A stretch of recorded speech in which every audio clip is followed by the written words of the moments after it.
Hey guys, I'm here again with Anthony Clarica. Today's tip, Anthony.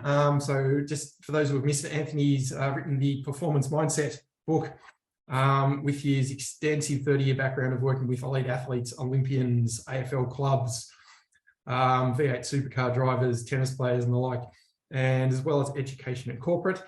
So today's tip, Anthony, is just working with co-workers. So can you just give us a bit of an idea of how the elite athlete mindset and related things can be beneficial in working with your co-workers at work?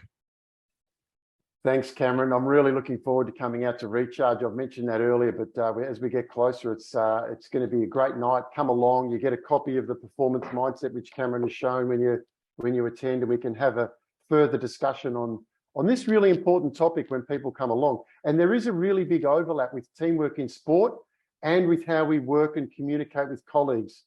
In sport, if you can't communicate with your teammates, it's very difficult to perform.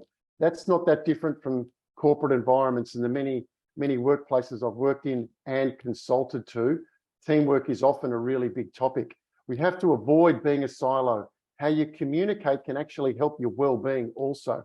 I think it's important to help us in this space to be clear about your role and seeing your role as being a colleague and a co-worker is important.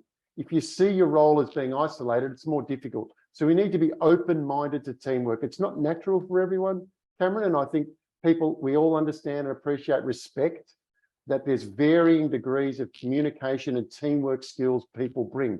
So it's not something we should take for granted. Workplaces should be putting energy into building teams, helping people work together. It's not intuitive. See your role as supporting others, not being competitive.